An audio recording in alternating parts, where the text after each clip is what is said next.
Ibu kasih pantun dulu deh, biar semangat. Oke, oke. Semangat belajar tak dapat digugat. Belajar pramuka dipersami. Jawab salam kurang semangat. Ibu ulangi satu kali lagi. Assalamualaikum warahmatullahi wabarakatuh. Waalaikumsalam warahmatullahi wabarakatuh. Cakep. Dan jadi apa namanya, ending dari materi ini, Ibu berharap anak-anak pramuka yang ada di SMK Negeri 20 yang ada di sini terutama itu menjadi lebih pede, gitu ya. Kemudian menggali talentanya untuk bisa berbicara di depan umum, di depan orang banyak. Karena tidak mudah, untuk berbicara di depan orang banyak itu tidak mudah dan tidak gampang. Harus materi public speaking di SMK Negeri 20 Samarinda. Oke, kita langsung saja masuk. Tak kenal maka tak? Saya. Taruh dulu, baru kita sayang-sayangan. Nah, Ibu lupa membuat kurikulum vitae Ibu. Jadi Ibu kenalkan saja ya nama Ibu secara langsung. Nama Ibu Septia Asmariani. Sudah pernah lihat Ibu? Belumnya. Oh iya, mereka kelas siang, betul sekali. Ya, Ibu guru pagi karena memegang kelas 12.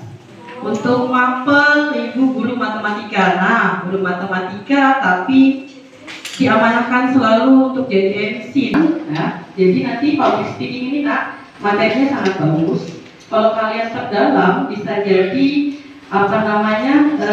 sesuatu yang menghasilkan cuan. Jadi bukan hanya bakat kalian atau potensi kalian yang keluar, tapi menjadi MC atau menjadi narasumber di berbagai kegiatan pasti memberikan income untuk kita, gitu ya nak ya. Dan harapan Ibu kelak nanti kalian ada yang menjadi reporter, pembawa berita, amin, ya.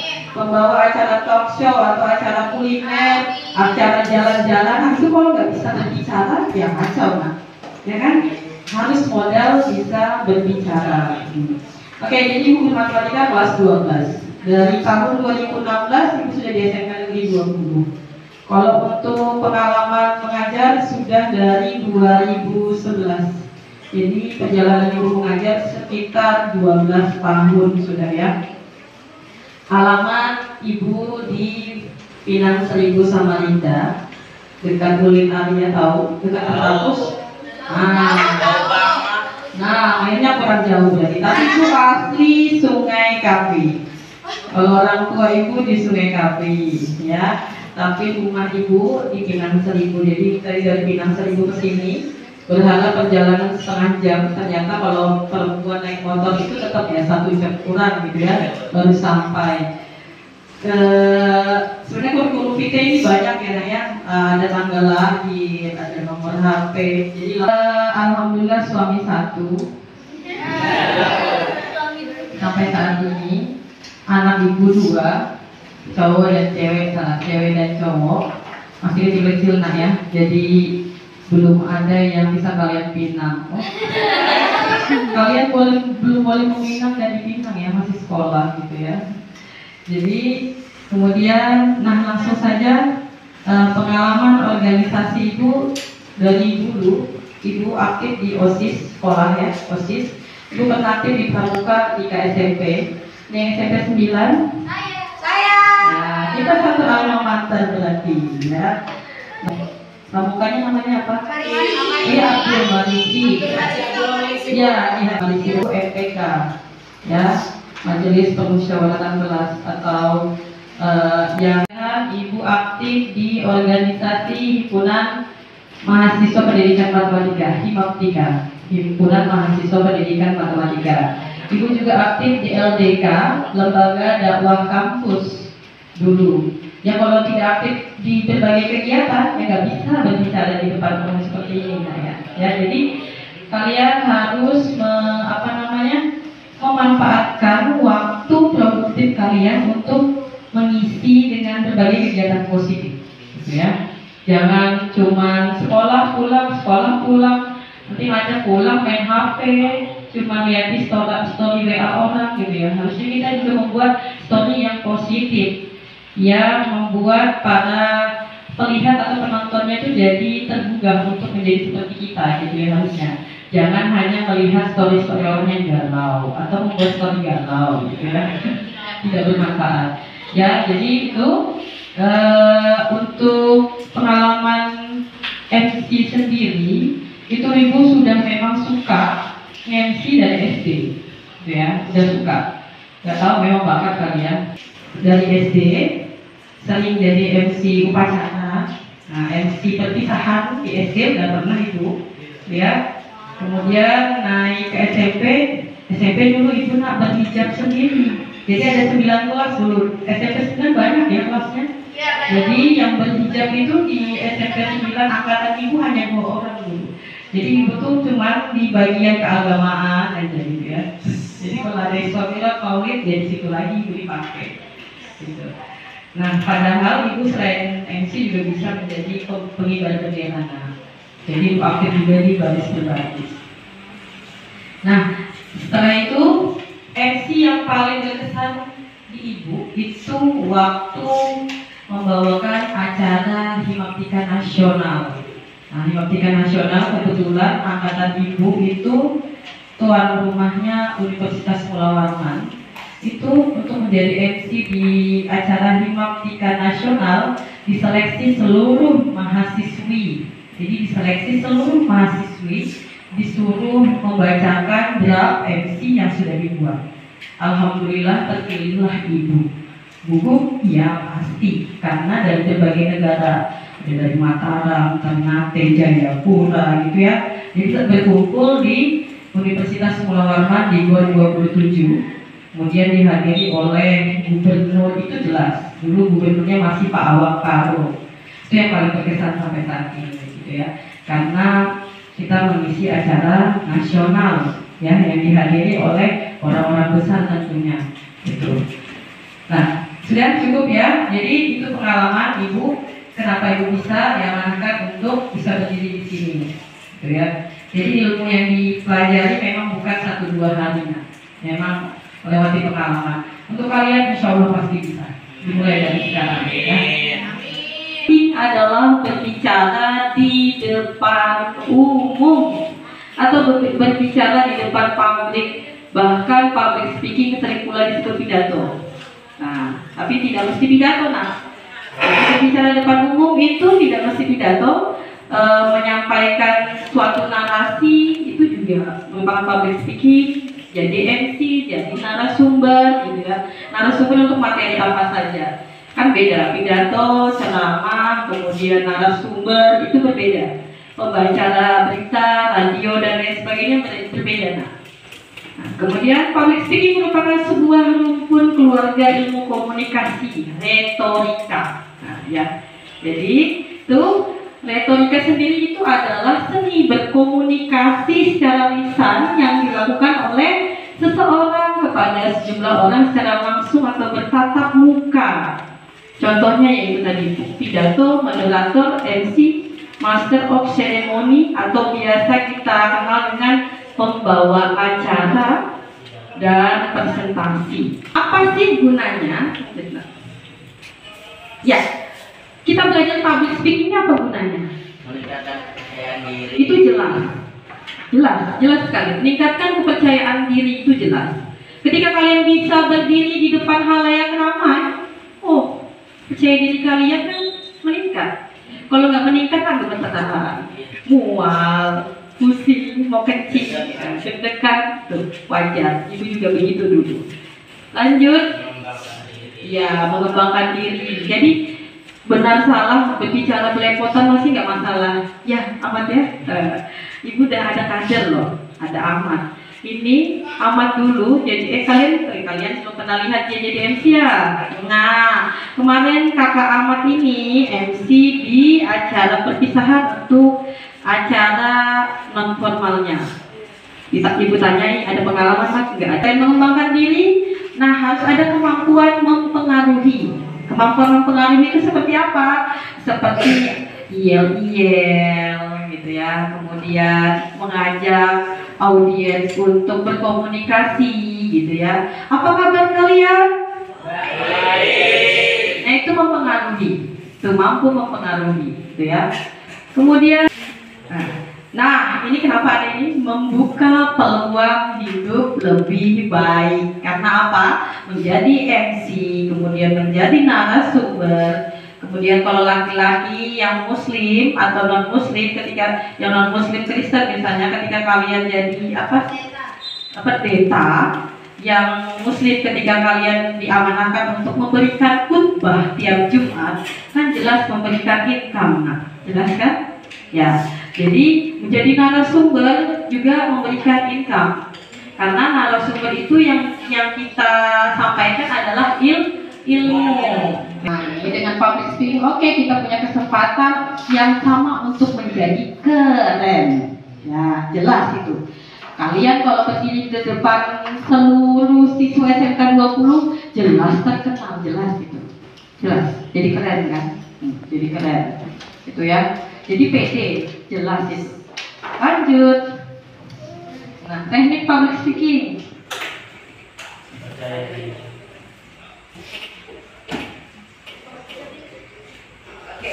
Teknik public speaking yang pertama modalnya adalah percaya diri. Ini adalah akar ya, akar. Kalau kalian nggak percaya diri, saya itu pendiam, introvert, gitu ya. Nah, susah. Yakinlah diri kalian bahwa kalian pantas untuk berbicara di depan. You have belief, ya. Jadi percaya diri ini penting, penting banget.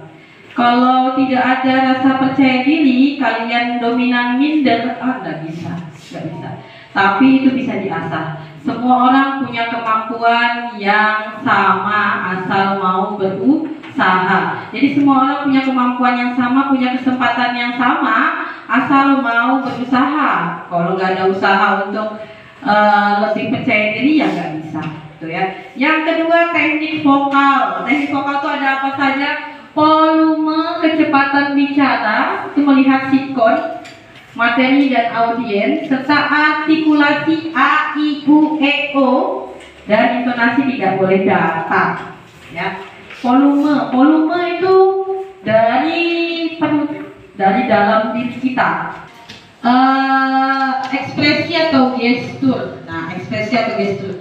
Ekspresi kalau formal jelas ekspresinya datar. Kalau formal datar. Kalau non formal ya harus meriah. Kalau acara ulang tahunnya kita harus tepuk tangan, jingkrak ya singkat kita, gitu ya. Halo teman-teman sekalian, berjumpa kembali dengan saya Ahmad di acara perpisahan, gitu ya. Atau jangan, halo teman-teman sekalian, berjumpa kembali. Kok wajahnya begitu datar? Enggak. Jadi gestur tubuh tuh harus mempengaruhi audiens.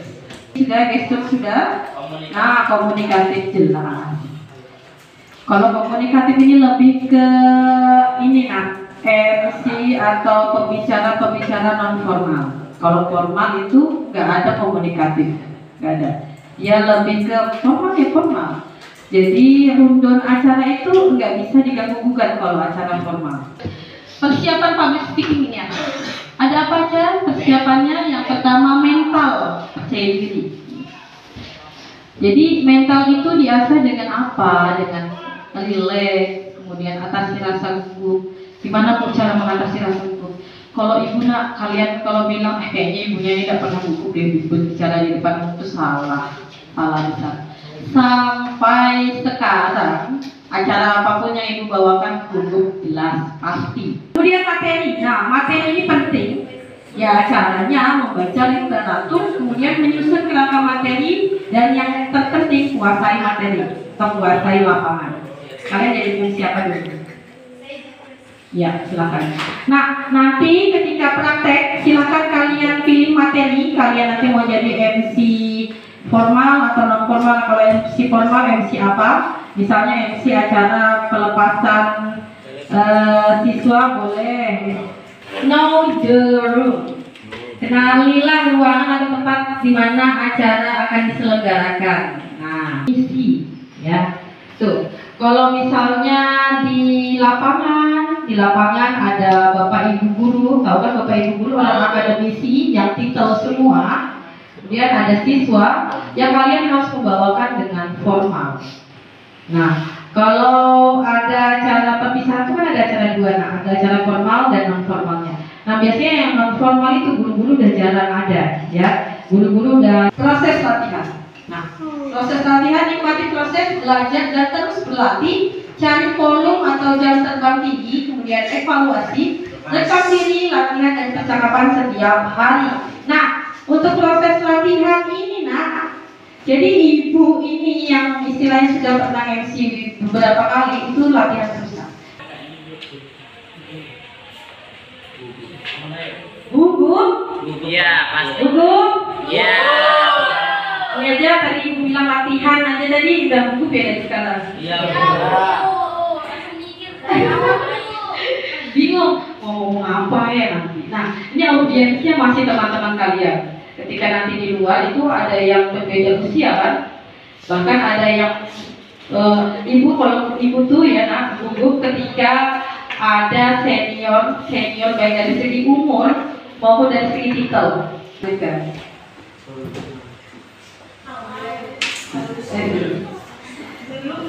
Problem gugup itu apa? Biasanya pengalaman pertama, jelas. Kalau pengalaman pertama ya jelas gugup, suasana baru, biasa ngisi di kampung, pindah-pindah ngisinya di gedung. Ya, biasa jadi MC di acara non formal, tiba-tiba jadi MC formal, suasana, ya. Negatif thinking, jadi terlalu negatif thinking, takut salah ucap, takut suasananya jadi tidak seru, tidak menyenangkan, takut audiensnya boring, gitu ya, jelas itu. Trauma di masa lalu mungkin pernah jatuh di atas panggung, ya, pernah kepleset atau pernah salah ngomong akhirnya membuat orang lain tersinggung, nah itu wajar. Perasaan tidak siap tampil, perasaan tidak siap tampil, inilah yang membuat gugup. Ini yang membuat gugup. Kalau ibu itu gugupnya gini, padahal udah biasa misalnya acara besar keagamaan, tapi ternyata yang hadir kepala kanwil kota Samarinda kantor wilayah agama, kayak kemarin ibu barusan jadi MC acara salah satu ormas Islam terbesar ya, di daerah ibu, yang hadir wali kota, kemudian wakil wali kota Bapak Dr. Haji Rusmadi Wongso, ya kan, anggota DPRD Pak Dr. Rusman Yakub, kemudian kepala kanwil. Ini apa? Your mind is your power, artinya apa itu? Semangat.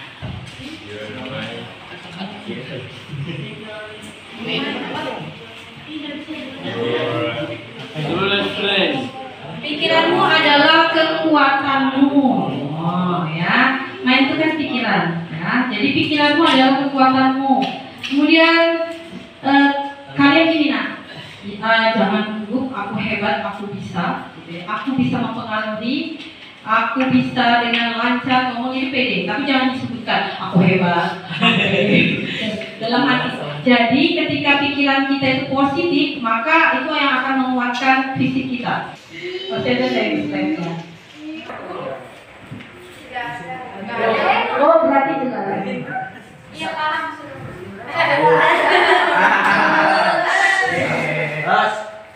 Misalnya kita ingin mengenal itu seperti dalam ruang JN Bu, terus itu yang di dalamnya ini kita jadi kalau besar gitu Bu, kayak dokter gitu gimana Bu, kayak ini formal tidak formal gitu Bu. Makasih Bu. Cara mengenal audiens, ya lihat konten acaranya. Acara apa itu? Kalau acara in-house training yang biasa guru-guru adakan, in-house training, berarti pelatihan di dalam rumah sendiri, gitu ya. Nah, kalau seperti itu berarti acaranya formal, ya. Kemudian kalau acara yang titel-titel itu, acara akademisi itu jarang non formal. pasti acaranya formal. Yang non formal itu biasanya kita juga mengucapkan yang terhormat itu tidak perlu menggunakan titel, tidak masalah, tidak perlu menggunakan gelar, itu tidak masalah kalau non formal ya. Tapi kalau acara formal wajib. Jadi ingat, acara formal itu wajib kita sebutkan gelarnya secara lengkap. Bayangkan kelas 11. Kenapa ibu ngambil zaman cerita hidupmu tenggelam oleh modernisasi zaman? Ya, karena sekarang semakin zaman modern, kalian itu pegang HP yang modern banget, HP-nya smartphone, ponsel pintar, ponsel pintar.